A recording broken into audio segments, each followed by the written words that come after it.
Assalamualaikum warahmatullahi wabarakatuh.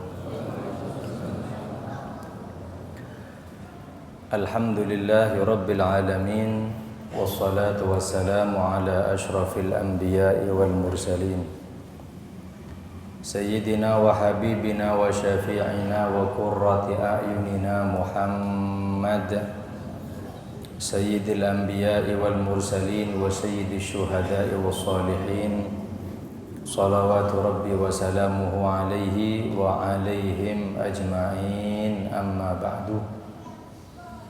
Subhanaka la ilma lana illa ma 'allamtana innaka antal alimul hakim.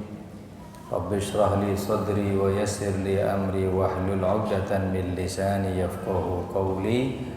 Amin ya rabbal alamin. Alhamdulillah, kita panjatkan puji syukur kita kehadirat Allah di malam-malam yang mulia, malam bulan Sya'ban, malam yang penuh dengan barokah, yang mana Rasulullah sallallahu alaihi wasallam ketika masuk di bulan Rajab, beliau berdoa, Allahumma barik lana fi Rajab wa Sya'bana wa ballighna Ramadhana. Ya Allah, berkahi kami di bulan Rajab, berkahi kami di bulan Sya'ban. Nabi tidak meminta keberkahan di dua bulan ini kecuali Nabi tahu bulan Rajab dan bulan Sya'ban bulan penuh barokah. Waballighna Ramadan, mudah-mudahan panjang umur nututi bulan Ramadan dalam keadaan sehat walafiat dan bisa menjadi orang ahli siyam wa ahli qiyam, orang ahli ibadah di bulan Ramadan. Amin ya rabbal alamin. Hadirin hadirat yang dimuliakan oleh Allah, Al-Imamul Haddad dalam kitabnya Nasaihud Diniyah, beliau mengatakan, "Thumma i'lam annahu yanbaghi laka idza qasadta suhbata ahadin wa musadiqatahu liyakuna laka jalisan wa anisan wa muawinan ala umuri akhiratika wa dunyaka an tuqaddima qabla 'aqdi suhbah wa ikhtiyariha husnan nadhari wal ikhtibar." Imam Haddad mengatakan, ketahuilah, bagi kalian yang ingin punya teman akrab, ingin punya sahabat karib yang bisa menjadi teman duduk, yang bisa saling mengisi, bisa saling menenangkan, atau bisa saling membantu urusan duniawi dan urusan ukhrawi. Sebelum kalian akrab dan memilih orang ini menjadi teman kalian, harus dipikirkan dua hal. Pertama, husnan nadhari, berpikir secara baik apakah kita bisa memberi manfaat kepada dia atau dia bisa kita manfaatkan. Jadi mikir, gak semuanya pertemanan itu semuanya baik, hadirin. Selama kita bisa ngasih manfaat kepada dia dan dia juga bisa manfaat kepada kita, maka pilih yang seperti itu. Karena terkadang kita bisa ngasih manfaat kepada dia, dia nggak bisa ngasih manfaat kepada kita. Atau sebaliknya, dia ngasih manfaat kepada kita, kita nggak bisa ngasih manfaat kepada dia. Itu yang pertama. Yang kedua, wal ikhtibar, coba diuji. Sebelum kalian akrab dengan orang tersebut, coba diuji dengan sesuatu yang bertolak belakang dengan perbuatannya. Misal, orang itu tahu aslinya bukan ketika kita bergaul secara normal.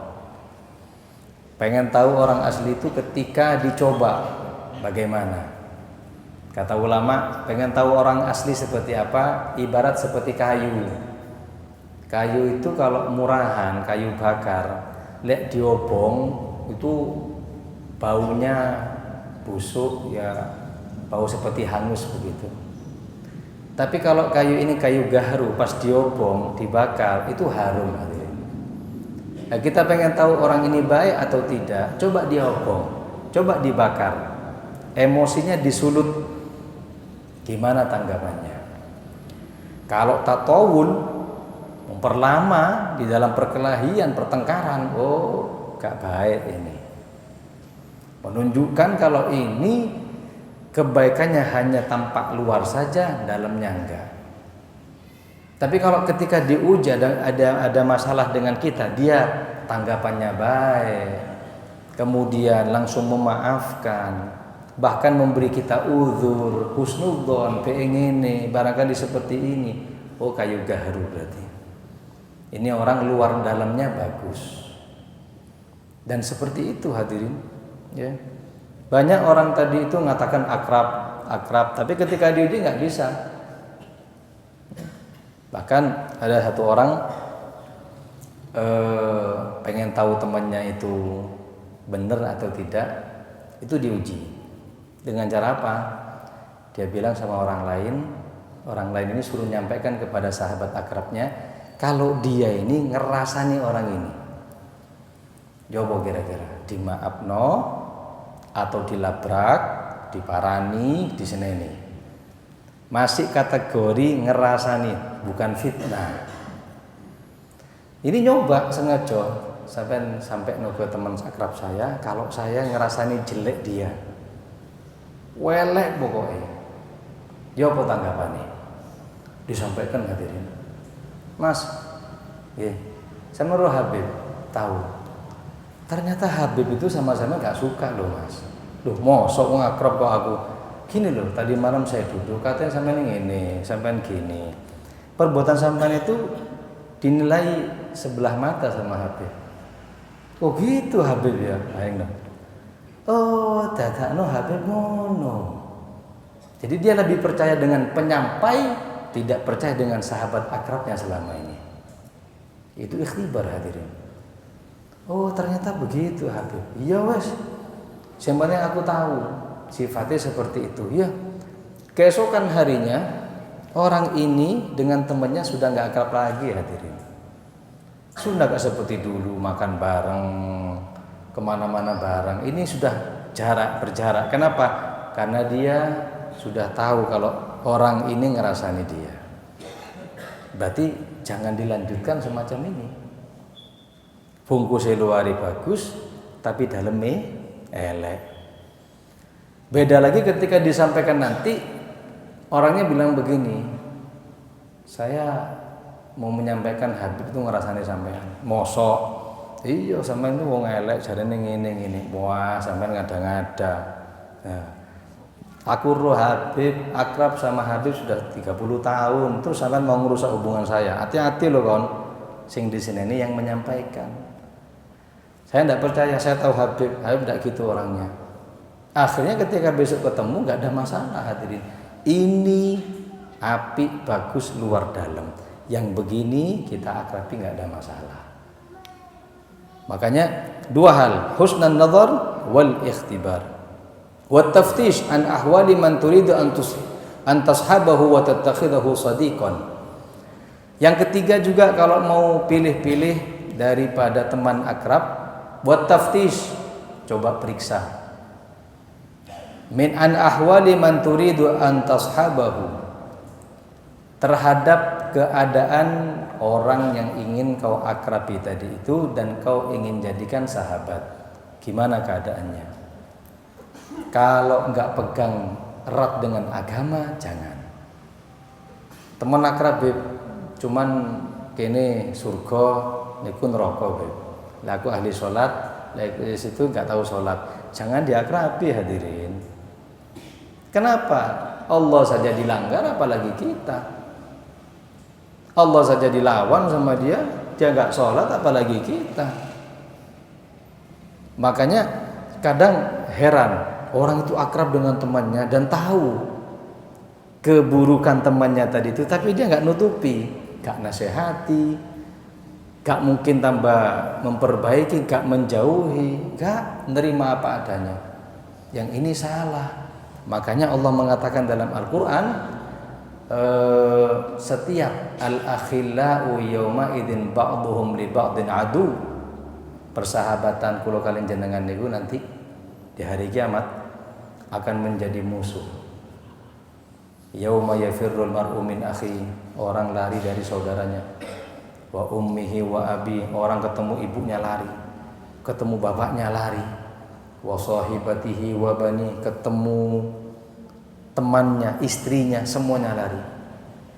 Illal muttaqin, kecuali persahabatan yang dirangkai dengan ketakwaan, enggak bakal lari. Cuman jangan bangga, ini teman SD saya nih, Beb. Ini teman sejawat saya, Beb, seperjuangan sampai aku. Iya. Apakah sampai surga? Belum tentu. Bisa jadi nanti sahabat karibmu yang akan menuntut dan menyeretmu ke api neraka. Akhirnya pertemanan yang akan membuahkan surga adalah yang dirangkai dengan ketakwaan. Seperti sekarang ini, sami-sami hadir majelis, saling mengingatkan, saling mengisi. Kalau ada yang salah ditegur. Ini yang dirajut dengan ketakwaan. Pertemanan di dunia akan bersambung hingga pertemanan di hari kiamat.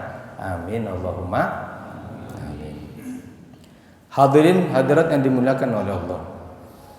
Fa in kana yasluh lidzalika suhbatahu wa illa tarakta. Kata beliau, kalau tiga hal ini sudah kau pertimbangkan. Pertama, husnul nazar, betul-betul mikir bisa bermanfaat atau tidak. Kedua, diuji. Ketiga, diperiksa, cocok untukmu, kau sahabat dengannya. Wa illa, kalau tidak, tarakta, tinggalkan. Jangan mengatakan gak enak, jangan, yang rugi kita. Ya, zaman saat ini pertemanan bukan cuma seperti kita berhadapan seperti ini. Kadang grup WA ini loh, ya. Grup WA kita masuk di grup WA yang kita nggak suka, apa gak metu sampean? Gak enak, loh, jangan. Daripada rusak hati kita, rusak agama kita, metu wes, keluar aja. Ini bukan teman-teman yang baik. Saya tahu hadirin dimasukkan ke satu grup itu, kemudian isi ini pas waktu itu lagi politik panas-panasan, waduh. Yang ini kirim sana, yang satu ngirim yang dua ngirim satu, pokoknya itu waran wis. Saya mikir, manfaatku grup ini apa? Kawono. Informasi yang diterima juga belum tentu valid. Ketimbang ngotori hati, mending saya keluar. Saya milih keluar. Persahabatan seperti itu. Kalau gak cocok, tinggalan. Coba lihat. Di zaman Rasul sallallahu alaihi wasallam ada sahabat namanya Uqbah bin Abi Mu'aid. Bukan sahabat, orang kafir namanya Uqbah bin Abi Mu'aid. Mengadakan jamuan. Undangan lah. Orang Arab dulu kalau ngundang makan, terus sampean diundang, terus sampean gak makan, saya sakit hati. Kenapa? Apa sih yang kurang dari makanan saya ini? Kok sampai gak makan itu? Akhir waktu itu diundang semua, termasuk Kanjeng Nabi hadirin. Uqbah bin Abi Mu'aid ini ngundang Kanjeng Nabi ngomong gini, saya mau hadir, saya mau makan, tapi dengan syarat kamu beriman kepada saya. Kata Uqbah bin Abi Mu'aid, loh, iman tok, syahadat tok kan? Iya, gak apa-apa, aku tak iman aja. Loh, kamu gak takut sama teman akrabmu? Dia punya teman akrab. Okay. Ubay bin Ka'ab, dia punya teman akrab yang paling benci sama Kanjeng Nabi. Kata Uqbah bin Abi Mu'aid, enggak, ada apa? Saya takut. Urusan-urusanku kok, ketimbang kamu diundang kamu gak makan, tambah ngelarak no hati. Mending aku syahadat, mari syahadat, apa jari wis murtad maneh gak apa-apa. Akhirnya syahadat, ini masuk Islam. Pas masuk Islam, hari H datang semuanya, orang kafir Mekah, semuanya orang Quraisy datang, termasuk Kanjeng Nabi datang, termasuk sahabat akrabnya itu datang. Sampun mireng, sudah dengar kalau ini masuk Islam. Diparani hadirin sama teman akrab ini. Aku dengar sampean masuk Islam. Iya, Cek Muhammad iso mangan. Lu gak iso. Selama kamu masuk Islam bukan sahabat saya lagi. Loh, ojo ngono ta. Kita sahabat sudah tahunan loh ya. Masuk gara-gara ngene tok sampean putus aku. Oh, ndak bisa. Sampean kudu murtad sekarang. Kata orang ini, jangan sekarang. Hari acara tak murtad aku. Oh, ndak iso. Sekarang saya mintanya. Kanjeng Nabi ada. Waduh. Ya apa? Kalau enggak, kata orang ini, hubungan kita putus di sini. Gak usah kemana-mana sama saya lagi, selesai kita putus di sini. Ketika sudah mau pergi, Uqbah bin Abi Mu'ayth ini pikiran, ketimbang gue belani Muhammad, ini cuma urusan mangan tok, iki ae tak belani. Ya wes aku tak nurut ae. Kamu minta apa? Kata dia 2. Pertama, kamu murtad. Kedua, ludahi Muhammad. Bayangin. Halo. Kalau murtad gampang, cuman bilang beriman dengan Tuhan yang lain, mari bisa. Ngeludahi Kanjeng Nabi itu bingung. Kata dia, aduh gak iso yang kedua. Oh, enggak bisa. Kalau enggak, tetap kita putus. Ya wes, budal hadirin. Datangi Kanjeng Nabi. Ini masih belum banyak sahabat ini. Masih sahabat yang beriman segelintir. Didatangi sama orang ini. Kemudian dia mengatakan, kalau beriman dengan Tuhan Lata dan Uzza, maknanya tidak beriman kepada Allah, murtad pisan. Lalu diludahi Kanjeng Nabi. Dalam riwayat, dari sangat dekatnya dia ngeludahi Nabi sampai ludah yang dilemparkan ke pipinya itu mantul ke pipinya sendiri sampai yang pantulan tadi itu terbakar pipinya. Bayangno. Ngeludahi Kanjeng Nabi hadirin. Pipinya Kanjeng Nabi itu tuh kan nyiprat ke wajahnya sendiri. Lah yang nyiprat ke wajah sendiri ini dia terbakar. Setelah itu turun ayat. Ya. Turun ayat tentang penyesalan orang ini.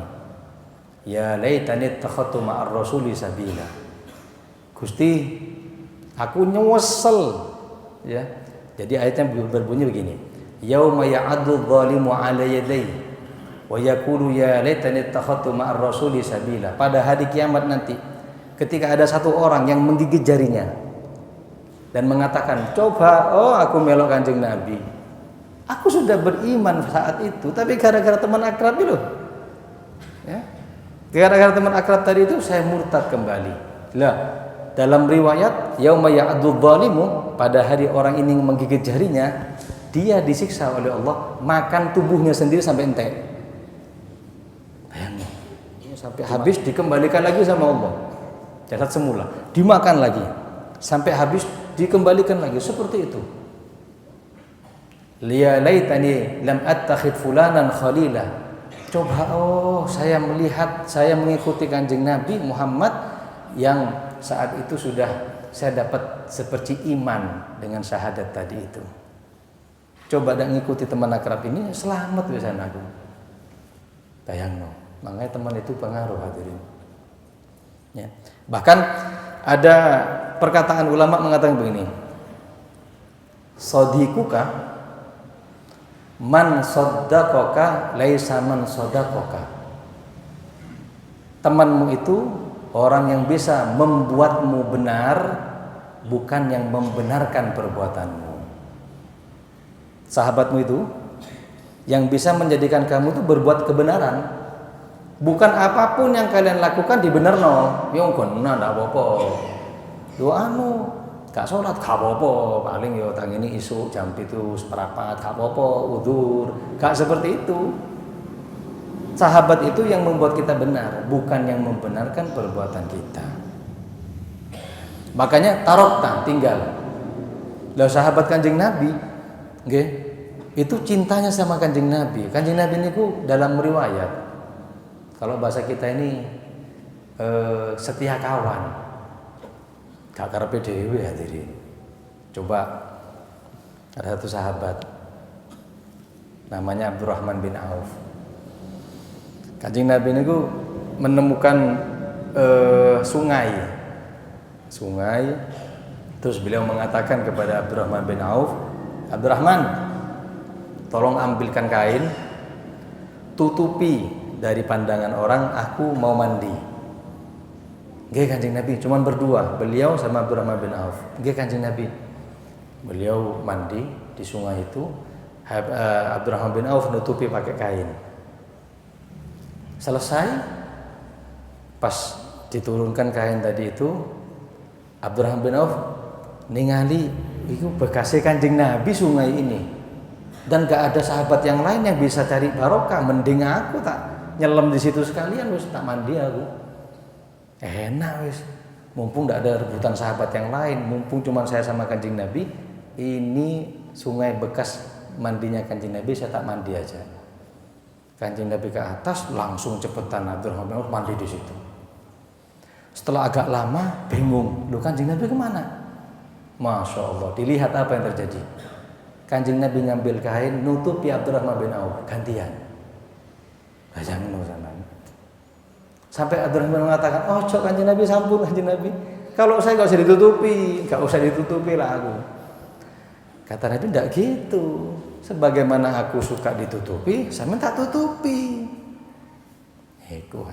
Ini Sayyidul Mursalin, pemimpinnya para Rasul. Kita kadang hadirin jadi pemimpin apa aja kadang gak dilayani dikit aja sudah gerak hati kita. Sandal gak diwalik nih kalau kadang ngamuk-ngamuk. Siapa gak walik? Biasanya diwalik sandalku ini. Seurusan sandal, tangan dicium gak bolak-balik, kadang gak dicium tangan tanya. Kimut baru ngapa? Aku gak dicium tangan gak bolak-balik. Apa yang dicari? Rasul seperti itu. Sayyidina Ali dalam riwayat pernah Nabi berangkat pakai kuda, pakai kendaraan, atau kuda atau onta. Sayyidina Ali megang tali kekangnya karena perjalanan jauh. Nabi di atas. Setelah beberapa mil, lihat bagaimana kesetia kawanan Kanjeng Nabi kepada sahabat. Setelah beberapa mil, Nabi turun. Kata Nabi, Ali, kamu naik, aku yang nuntun. Bayangno. Kamu yang naik gantian, aku sing nuntun. Mulai tadi kamu yang nuntun, aku sing naik. Kata Sayyidina Ali, jangan Kanjeng Nabi, gak pantes. Sopo aku mantu ya. Aku mantu, mertua di bawah ya kan. Apalagi Kanjeng Nabi suruh gak mau saya Kanjeng Nabi. Kata beliau, Ali, kau tetap naik, aku yang nuntun. Karena jasadku beda dengan jasadmu. Aku jalan beribu-ribu mil tidak akan merasa kecapean. Beda dengan awakmu. Kamu di atas ini istirahat. Kalau saya ini gak ada sifat lelah, sudah ditarik sama Allah. Sallallahu alaihi Muhammad. Itu Rasulullah hadirin. Makanya Nabi, pernah enggak Nabi dikecewakan sama orang? Pernah. Nabi janjian sampai nunggu saatain 2 jam. Ya, janjian jam berapa? Besok kita ketemu jam sekian. Sudah. Sing janjian itu telat sampai 2 jam. Datang bingung. Waduh, telat aku. Ngapunten Kanjeng Nabi, saya telat. Kata Nabi, iya. Saya nunggu sudah 2 jam. Gak mau khianat, gak mentang-mentang Kanjeng Nabi terus jam wis telat aku. Dah. Beliau datang lebih dulu. Kenapa? Dijaga suhbah pertemanannya dengan para sahabat. Bahkan termasuk kesunahan yang paling mudah yang sering dilakukan Nabi. Napa? Tafakudul ikhwan. Napa tafakudul ikhwan? Nanya no temen sing biasane ketok, sing sekarang gak ketok. Salat, assalamualaikum didelok. Sahabat itu tanya, mana fulan? Mana sahabat fulan? Nah ini sampai tanya sebut itu sunnah. Nggih.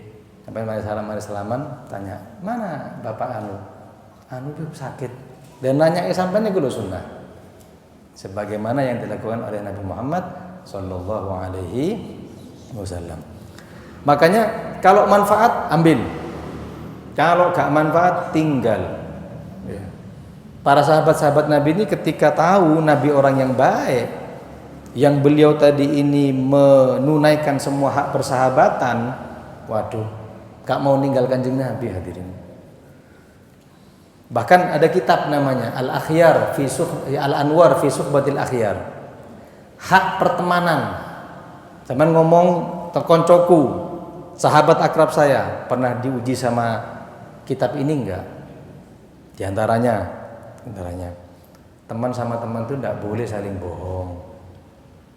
Menyembunyikan enggak boleh.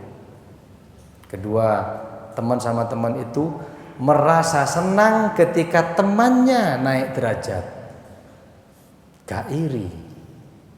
Sampai di sekolah, ya, di pondok, akrab, ternyata teman kita tadi itu ranking 1, sampai gak dapat ranking. Gimana? Sampai senang dengan meningkatnya teman dan ikhlas dengan apa yang dia dapat. Itu baru teman yang betul-betul hakiki. Kita kan enggak. Ketika teman kita yang biasa akrab sama kita mau naik, bilang cocok canung ini ambil aku saono akhirnya enggak mau berkembang. Ya. Disebutkan lagi teman satu dengan teman yang lainnya termasuk daripada haknya apa? Enggak boleh membicarakan aib sedikit pun. Enggak boleh, ini teman akrab saya. Kenapa? Takut nanti dituntut. Dan banyak lagi hadirin hak-hak yang disebutkan dalam kitab tersebut. Falaisa kullu ahadin yasluhu lis-suhbah wal mu'asyarah. Kata beliau, gak semua orang bisa diakrabi. Teman akrab, iya. Lihat manfaat, lanjut, gak manfaat, jauhi pelan-pelan. Tapi ingat, jangan gara-gara satu sifat terus kebaikannya yang ribuan tadi itu hilang. Ojo. Gara-gara salah paham dikit aja terus kemudian kita tinggal teman yang sudah akrab tahunan, jangan hadirin. Ya, karena pertemanan itu ibarat pohon yang indah itu akan bercabang, ada punya dahan, cabang inilah masalah yang terjadi antar hubungan pertemanan. Salah paham biasa, tapi sampai gak nyopo tidak ya. Gara-gara saingan tuku aja gak nyopo, buka counter selisih 5 meter, buka konter pisan konco akrabe. Waduh sengojo iki. Cek pasanku mati. Lho saya pikir yang ngatur rezeki koncomu toh. Kan gitu. Anak-anak muda itu. Mari pacaran bekasnya dipacari sama teman akrabe. Waduh kon khianat ambek aku. Duduk bojomu bukan istrinya sudah ngamuk seperti itu. Makanya kalau misalkan pantas lanjut, gak pantas jangan. Kenapa? Takut nanti terseret dengan pertemanan yang tidak baik, akhirnya memberatkan kita di hadapan Allah Subhanahu wa taala. Wa rubba suhbatin lam tataqaddamhal khibrah wa husnun nadhar ta'udu wahsyatan wa adawatan fi asri waqtin. Apapun pertemanan yang tidak didahului 3 hal dari itu bisa mengambil manfaat, diuji, diperiksa, tidak ada ini bisa menjadi bumerang kepada diri kita sendiri. Wa qad qala hujjatul Islam idza aradta suhbata ahdin fara'i fihi 5 khisal. Bahkan Imam Ghazali mengatakan kalau mau berteman lihat 5 hal. 1, al-aqlu, lihat orientasi pemikirannya. Kalau pemikirannya duniawi, tinggalan gak manfaat. Sering kepethuk ngomongane bisnis saya. Kon tahu bisnis itu omsetnya 5 miliar ya. Kon tahu pernah ndelok 5 miliar gak? Ya gak sih, tapi kan omset. Jangan. Ya enggak. Kalau sesekali enggak apa-apa ada bisnis begini. Gak apa-apa, tapi tiap ketemu ono bisnis. Profit iki sampai waduh. Nanti kon tahu setelah ini kita akan bangun. Jangan. Dia orang ini gak berakal. Yang dikatakan gak berakal bukan gila hadirin, tapi mengedepankan kehidupan duniawi dari kehidupan ukhrawi. Kedua, wal khuluqul hasan, akhlak yang baik. Lihat akhlaknya. Ngormati sampean, lanjut. Gak ngormati sampean, ngerendah no, jangan. Apalagi ngerasanya orang tua kita, buka aib kita, akhlaknya gak baik. Ketiga, wassalah, orangnya soleh, wayai sholat, gak nunda, bahkan ngajak kepada kebaikan, bahkan ditanyai sama sholat, turun, ayo sholat sih, karena saya tidak mau pertemanan cuma di dunia, tapi sampai nanti di akhirat. Maka yang gini tolak ukurnya, bahkan kalau bisa tolak ukur sahabat kita, lihat sholatnya. Kalau gak sholat percuma. Zaman sekarang ini gini, orang kriminal itu orang yang nyolong, minuman keras, main perempuan, judi, riba, itu dipikir sama masyarakat itu kriminal. Tapi lek gak sholat gak apa-apa. Saya tahu ketemu orang waktu di perumahan. Iki tiangi ya nopo? Ini saya Habib. Donda tiap malam ada orang cangkruan di rumahnya. Mboten Habib, apa minum-minuman keras? Gak. Mungkin ada perempuan juga sing joget-joget. Mboten. Be gaplean. Ndak. Oh, tiang saya nggih. Saya niki Habib. Cuman mungkin gak sholat. Loh, ya gak sholat itu paling penting. Ya enggak? Kadang gak sholat itu tidak dimasukkan ke dalam kriminal. Sedangkan ukuran orang sholat, ukuran agama itu sholat apa tidak. Lihat Sayyidina Umar. Sayyidina Umar itu dalam riwayat dibunuh sama orang namanya Fairuz Abu Lu'lu'ah. Namanya Fairuz, kunyahnya Abu Lu'lu'ah. Kapan? Pas setelah takbiratul ihram. Jadi Abu Lu'lu'ah ini minta keringanan pajak, gak dikasih sama Sayyidina Umar. Kenapa? Dipikir mampu. Sedangkan dia ini pengennya gak bayar pajak. Langsung sesumbar, kon tak pateni. Jadi nomor diem aja. Ternyata ancamannya betul. Ketika sholat takbiratul ihram, Allahu Akbar, datang nyerang. Abu Lu'lu'ah itu seret, ditikam 3 kali, cek, cek, cek, jatuh. Dipegangi sama 7 orang, gak bisa apa-apa, beliau bunuh diri. Abu Lu'lu'ah itu bunuh diri, mati seketika. Orang ini sibuk sama Sayyidina Umar yang terluka tadi itu. Diangkat, dibawa ke belakang, terus bilang, Sayyidina Umar, sampai istirahat tuh sih. Kita bawa ke tabib, kita balut lukanya, baru sampai sholat. Setelah itu sholat, monggo sholat. Kata beliau, la hadza fil islami liman taraka sholat. Gak boleh dapat Islam kalau orang ninggal no sholat. Aku tak sholat tetap. Dalam keadaan seperti itu tetap sholat hadirin.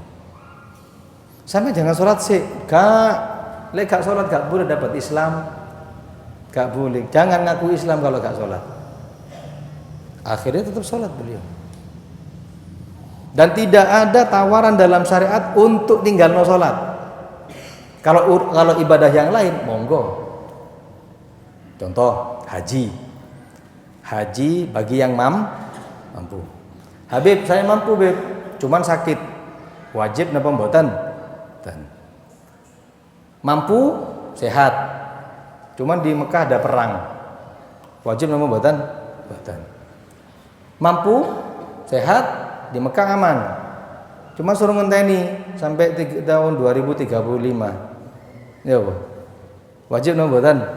Mboten, ndak wajib. Makanya jangan sibuk. Ngopo tak daftar tapi suruh ngenteni sampai 2035 lek aku mati opo ya wis kuburi dikuburno aku mati kok kan ya dipendem. Lah terus gimana kalau sudah dipendam? Enak, dia kan sudah niat berangkat haji, cuman suruh nunggu ketika dia wafat dapat pahala haji dan pasti diterima, uangnya so balik. Nah enak, ayo uang balik, haji keterima, daftarno ke ibu sampai setahun mati, dapat juga haji keterima, uang balik.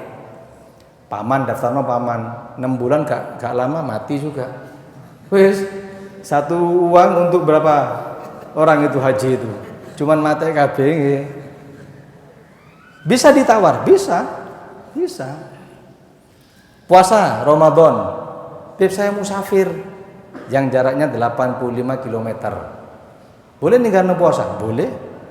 Harus jaraknya yang bisa mengkosor sholat. Nang Malang ini buku sampean mokel yo janganlah. Boleh.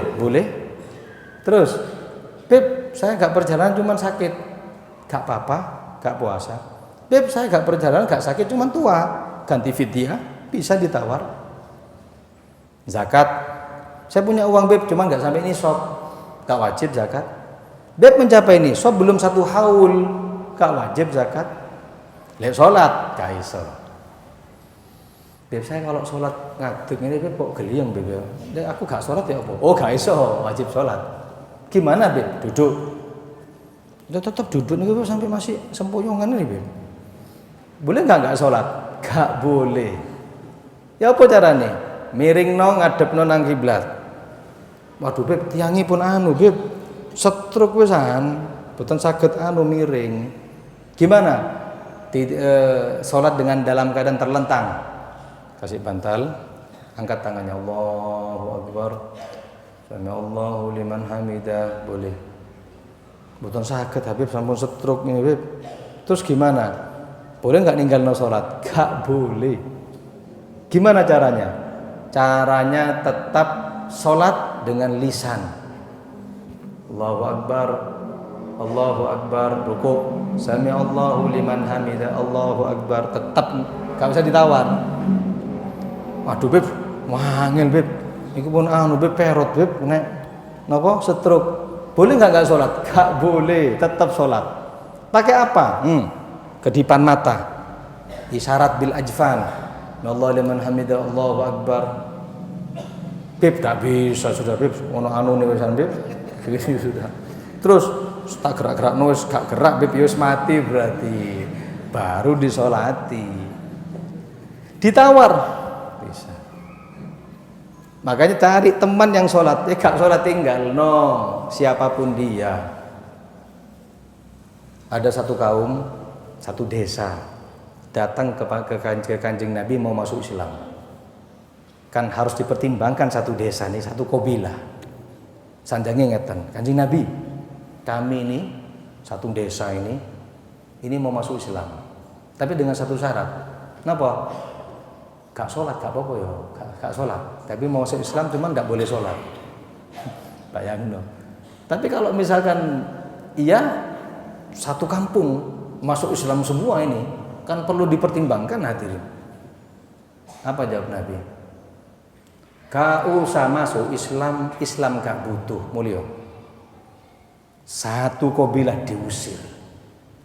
Mau masuk Islam cuma gak mau sholat. Kata Nabi gak usah masuk Islam, Islamnya gak butuh, mulio.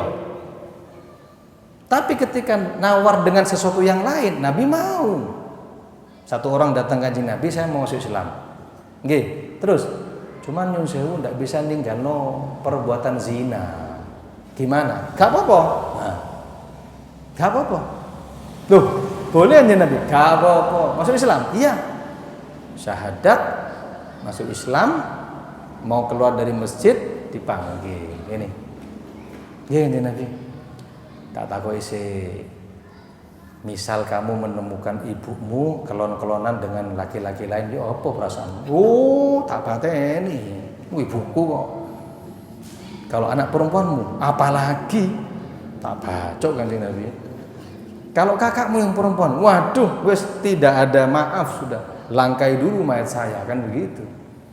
Lah Nabi mengatakan kalau begitu, yang kau zinai itu ibunya fulan, anaknya fulan, kakaknya fulan, sama-sama gak tega. Sadar hadirin. Diletakkan tangannya Kanjeng Nabi ke dadanya, didoakan. Setelah Kanjeng Nabi melepas tangannya, dia mengatakan, demi Allah, tidak ada dosa yang paling aku benci seperti dosa perbuatan zina. Sallallahu Muhammad. Kalau sekarang boleh enggak? Beb, saya mau masuk Islam tapi boleh zina. Oh, gak boleh. Loh, damang Kanjeng Nabi boleh kok, tetap gak boleh sekarang. Kenapa? Yang memegang dadanya sudah ndak ada hadirin. Dan aku gak mempan. Makanya sholat temen gak sholat tinggalan. Diperingat 1, 2, 3, oh bahaya. Sama agama saya bahaya. Tinggal. Lihat bagaimana. Makanya Kanjeng Nabi ini heran kalau ada umatnya gak sholat, heran. Kenapa? Karena kenikmatan luar biasa. Ketika Isra wal Mi'raj, kita flashback sedikit. Nabi naik ke Sidratil Muntaha, terus naik ke atas. sampai bertemu dengan zatnya Allah. Walaqad ra'ahu nazlatan ukhra inda sidratil muntaha indaha jannatul ma'wa. Nabi melihat dengan zatnya Allah, merasa puas Kanjeng Nabi. Ketika melihat zatnya Allah, Nabi mengucapkan penghormatan, at-tahiyatul mubarakatus shalawatut thayyibatu lillah. Semua penghormatan, keberkahan, keselamatan, kebaikan untukmu ya Rabb. Maka dijawab sama Allah, assalamu alayka ayyuhan nabiyyu wa rahmatullahi wa barakatuh. Keselamatan untukmu saja Muhammad. Keberkahan, rahmat, keberkahan semua untukmu. Maka Nabi ingat kepada umatnya dan mengatakan, assalamu alayna wa ala ibadillahis sholihin. Keselamatan dan keberkahan semuanya untuk kami ya Rabb dan hambamu yang soleh. Lah, melihat keakraban semacam ini antara Kanjeng Nabi dengan Gusti Allah, malaikat melihat seperti itu, semua malaikat bersyahadat, asyhadu an la ilaha illallah wa asyhadu anna muhammadur rasulullah. Asyhadu anna muhammadur rasulullah. Setelah itu Nabi mengatakan, ya Rabb, nikmat ketemu dengan zatmu tadi itu. Maka Allah mengatakan, wahai Muhammad, aku cicipkan kelezatan yang semacam ini ketika di dalam sholat. Ketika orang betul-betul sholat, akan aku cicipkan kelezatan seperti Nabi melihat Allah di malam Isra wal Mi'raj. Makanya orang sholat itu kalau sholat, Allahu Akbar, sholat sampai berjus-jus, 2 juz, 3 juz, gak kerasa hadirin. Kenapa? Nikmat. Dalam riwayat Al-Habib Hasan bin Shalih Al-Bahar, lamma staghraqa fi sholatihi, Habib Hasan bin Shalih Al-Bahar kalau sudah sholat sudah kadung larut sampai rukuk lupa baca lantunan ayat suci Al-Quran, bagaimana dawuh Allah dalam Al-Quran, sampai ketika mau ruku itu bilang sebelum sholat, aku nanti kalau lama ngadeg sampai eling no ya, beb, ruku beb, baru saya ruku karena lupa. Kalau sudah ruku lupa untuk i'tidal, lupa dari nikmatnya sholat. Le awake dhewe Pak, kadang gak betah ya. Imam jelingu sean, durung nunduk maneh. Gak betah. Kalau sudah mari sholat isya ngomong, wis lega ya mari sholat. Loh, sholat beban berarti selama ini. Kanjeng Nabi ketika ada permasalahan, dia manggil Bilal. Ya Bilal, arihna biha ya Bilal. Ayo Bilal, hibur saya dengan sholat wahai Bilal. Sampai terakhir, sampai Allah memberikan solusi ketika kita mendapatkan permasalahan. Sampai sudah dapat masalah, cari jalan keluar gak dapat. Dalam Al-Quran Allah kasih kuncinya 2 hal. Apa? Ista'inu bis-sabri was-shalah. Cari solusi dengan sabar dan dengan sholat. Singkata sholat. Punya masalah, perbanyak sholat. Sholat sunnahnya ditambahi, tahajud, kemudian duha segala macam. Ayo minta kepada Allah, mudah-mudahan jadi orang al-muqiminas sholat, orang ahli sholat, orang yang mendapatkan kenikmatan seperti malam Isra wal Mi'raj. Allah beri kepada kita sahabat yang betul-betul manfaat kepada kita. Mudah-mudahan dapat barokah di bulan Sya'ban, balighna Ramadan, mugi-mugi panjang umur saged nututi bulan Ramadan. Mudah-mudahan bukan cuma Ramadan kali ini hadirin, tapi Ramadan tahun depan saged nututi tahun depannya lagi, sinin ba'da sinin wa awam ba'da awam. Tahun demi tahun, masa demi masa saged nututi Ramadan dalam keadaan sehat walafiat, saged ibadah, qiyamul lail, tahajud. Insyaallah dapat ridha Allah dunia sampai akhirat. Amin ya rabbal alamin. Rabbana atina fid dunya hasanah wa fil akhirati hasanah wa qina adzabannar. Sallallahu alaihi wasallam Muhammad wa ala alihi wa sahbihi wasallam. Alhamdulillahi rabbil alamin.